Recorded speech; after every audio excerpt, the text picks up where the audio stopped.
بسم اللہ الرحمن الرحیم۔ السلام علیکم۔ مبشر وائس چینل میں آپ سب دوستوں کو خوش آمدید کہتے ہیں۔ سلطان صلاح الدین ایوبی نے اپنی زندگی میں اپنے اخلاق اور حسن سلوک کی وجہ سے مسلمانوں کے دلوں میں جگہ بنائی۔ ایک امریکی مورخ لکھتا ہے کہ ایک طرف غیر مسلم بادشاہوں نے اپنے جاہ و جلال اور اپنے پروقار انداز کی وجہ سے شہرت پائی، تو دوسری طرف سلطان صلاح الدین ایوبی نے اپنی سادگی اور حسن اخلاق کی وجہ سے مسلمانوں میں مشہور ہوئے۔ سلطان نور الدین زنگی کی طرح آپ نے اپنی زندگی میں بہت سی جنگیں لڑی اور بہت سارے علاقے فتح کیے۔ آپ کے حسن اخلاق کی وجہ سے بہت سارے وزیر مشیر دوسرے سلطانوں اور بادشاہوں کو چھوڑ کر سلطان صلاح الدین ایوبی کی سلطنت میں داخل ہوئے اور آپ کی سلطنت کا حصہ بن گئے۔ آپ نے اپنے حسن اخلاق کی وجہ سے ایسے وزیروں اور مشیروں اور صلاح کاروں کو اپنے ساتھ ملا لیا تھا جن کی بدولت سلطان نے بڑے بڑے علاقے فتح کیے۔ ان میں ایک وزیر خاص تھا جو بہت سارے بادشاہوں کے پاس وزیر رہ چکا تھا۔ اب وہ سلطان صلاح الدین ایوبی کی خدمت میں موجود تھا۔ وہ وزیر خاص سلطان صلاح الدین ایوبی کے ساتھ ہر پل، ہر جنگ، ہر مشکل گھڑی میں ساتھ ہوتا۔ سلطان صلاح الدین ایوبی اکثر باتوں میں کہتا تھا کہ اگر دشمن مجھ پر حملہ کر دے اور مجھے گرفتار کر لے تو مجھے یقین ہے کہ اس وقت بھی تم مجھے اکیلے نہیں چھوڑو گے، اور وہ وزیر آگے سے ہنسنے لگ جاتا۔ ایک دفعہ سلطان صلاح الدین ایوبی اپنے دربار میں موجود تھا، تمام وزیر بھی موجود تھے، خوشی کا سماں چل رہا تھا کیونکہ اس سے پہلے سلطان ایک خاص علاقہ فتح کر کے آیا تھا۔ سلطان نے اس وزیر سے کہا کہ تم اتنے بادشاہوں کے پاس وزارت کے عہدے پر فائز رہ چکے ہو اور تمہاری قابلیت بھی بتا دی ہے کہ کوئی بھی سلطان یا بادشاہ تم سے کبھی ناخوش نہیں ہوا ہوگا، لیکن تم بتاؤ کہ کیا تم کبھی زندگی میں کسی بادشاہ سے بہت زیادہ متاثر ہوئے جس کے رویے نے تمہیں ہلا کے رکھ دیا ہو؟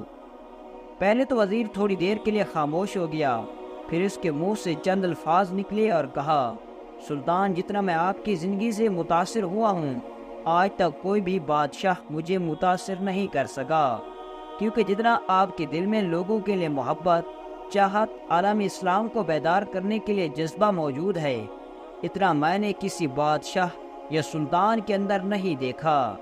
لیکن ایک واقعہ میری زندگی میں ایسا ہوا کہ جس نے مجھے ہلا کے رکھ دیا تھا، اور وہ واقعہ کچھ اس طرح ہے کہ ایک دفعہ ہم دربار میں بیٹھے ہوئے تھے اور بادشاہ لوگوں کے مسائل حل کر رہا تھا۔ ایک بوڑھی عورت روتی ہوئی بادشاہ کے پاس آئی اور کہا، بادشاہ سلامت، کیا آپ کی سلطنت میں لوگوں کو بدکاری اور زنا کرنے کی اجازت آپ کی طرف سے ملی ہے؟ یہ بات سن کر تمام درباریوں کے چہرے اس بوڑھی عورت کی طرف مڑ گئے اور تمام لوگ بڑی حیرانی سے وقت کے بادشاہ کو دیکھنے لگے اور اس بوڑھی عورت کو دیکھنے لگے کہ یہ بوڑھی عورت کیا کہہ رہی ہے، اور چند سپاہی اس بوڑھی عورت کی طرف غصے کی حالت میں پلٹے تو بادشاہ نے ہاتھ کے اشارے سے انہیں روکتے ہوئے بوڑھی عورت سے کہا، اماں جی، آخر ایسی کیا بات ہوئی کہ تم نے اتنی بڑی بات کہہ ڈالی؟ یہ بادشاہ کا دربار ہے، کوئی عام عدالت نہیں۔ بوڑھی عورت نے کہا، بادشاہ سلامت، میری ایک پوتی ہے، میرا بیٹا اور میری بہو ایک تجارتی سفر کے دوران ڈاکوں کے حملے سے مارے گئے تھے۔ بچپن سے جوانی تک میں نے اپنی پوتی کو پالا پوسا، اس کی ہر خوشی غمی، اس کے دکھ سکھ کی میں اکیلی عورت نے برداشت کیا، اور میری پوتی اپنی ماں کی طرح بہت زیادہ خوبصورت اور حسین و جمیل ہے، لیکن تقریباً پچھلے 1 مہینے سے ہمارے ساتھ بہت زیادہ ظلم ہو رہا ہے۔ بادشاہ کو بوڑھی اماں کی باتوں میں تجسس پیدا ہونے لگا اور تمام درباری بھی بوڑھی عورت کی بات بڑی غور سے سن رہے تھے۔ بوڑھی عورت نے کہا، بادشاہ سلامت، آپ کا بھتیجا ہر روز رات کو میرے گھر میں آتا ہے اور مجھے چارپائی کے ساتھ باندھ کر میری پوتی کے ساتھ زبردستی زنا کرتا ہے۔ یہ سن کر بادشاہ سلامت ہل کے رہ گیا اور تمام درباریوں کی آنکھیں شرمندگی سے جھک گئی۔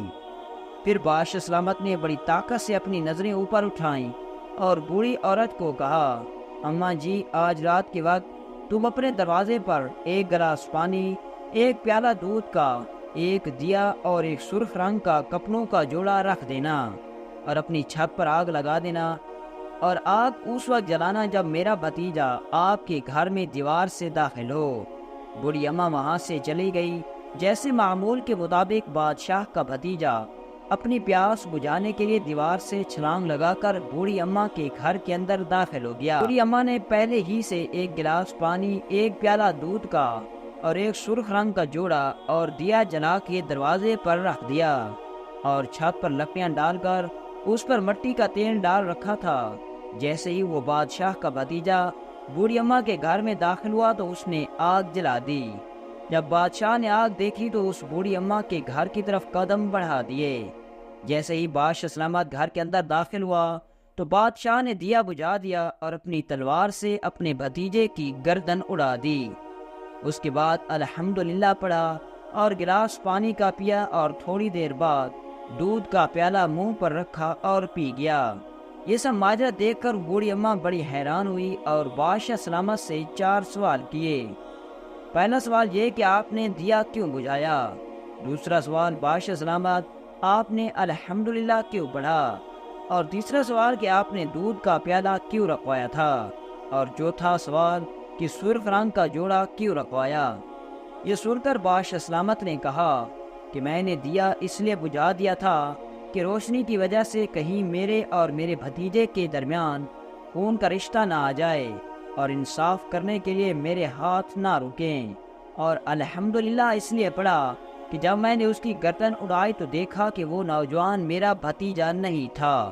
میں نے اللہ کا شکر ادا کیا کہ ہمارا خون اتنا گندا نہیں کہ ایسا غلیظ کام کرے۔ پھر میں نے پانی کا گلاس اور دودھ اس لیے پیا کیونکہ جب سے بوڑھی اماں آپ نے مجھے اس واقعے کے بارے میں بتایا تب سے لے کر اب تک میں نے ایک گھونٹ پانی اور ایک نوالا روٹی تک کا نہیں کھایا۔ یہ سن کر بوڑھی اماں اس وقت بادشاہ کے قدموں میں گر پڑی اور کہا، جس سلطنت کے بادشاہ اتنے عظیم اور انصاف پسند ہوں، اگر اس سلطنت کی عورتیں رات کے کھلے آسمان تلے پھرتی رہیں تو ان کو کوئی بھی بری نظر سے نہیں دیکھ سکتا۔ پھر بادشاہ نے وہ سرخ رنگ کا جوڑا اٹھایا اور بوڑھی اماں کی پوتی کو دیتے ہوئے کہا، کل سے اپنی بیٹی کو دلہن بنا لینا، اور آپ کو شہر کا جو بھی لڑکا پسند آئے اس سے کہنا کہ بادشاہ نے خود دلہن کو جوڑا دیا، تو وہ لڑکا خوشی خوشی آپ کی پوتی سے شادی کر لے گا۔ پھر بادشاہ سلامت نے سونوں کے سکوں سے بھری تھیلی نکالی اور بوڑھی اماں کو دیتے ہوئے کہا، اماں جی، جس طرح آپ نے اس کی بچپن سے لے کر جوانی تک پرورش کی، اسی طرح اس کو پوری ذمہ داری کے ساتھ اپنا فرض پورا کیجیے اور اس کی شادی کر دیجیے۔ اور جہاں تک بات رہی تمہاری، آج کی بات تمہارا سارا خرچہ شاہی خزانے سے دیا جائے گا، اور اس کے بعد اگر تمہیں کوئی بھی مسئلہ یا پریشانی ہو تو فوراً آ کر خبر دینا۔ اب بادشاہ نے اس نوجوان کو قتل کر کے لوگوں کے لیے عبرت کا نشان بنا دیا، اور اس کے بعد بادشاہ نے اس نوجوان کا کٹا ہوا سر اپنے محل کے دروازے پر 1 مہینے کے لیے لٹکا دیا، اور اس کا جسم شہر کی سب سے اہم گزرگاہ کے اوپر لٹکا دیا۔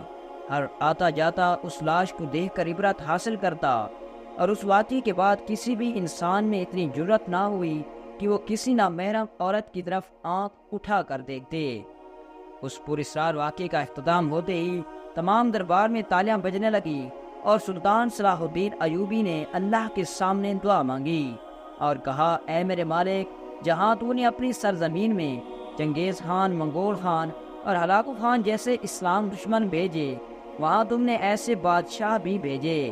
اللہ تعالیٰ سے دعا ہے کہ اللہ تعالیٰ ہمیں آج کے اس مشکل وقت میں سلطان صلاح الدین ایوبی اور اس نیک دل بادشاہ جیسے حاکم عطا کرے۔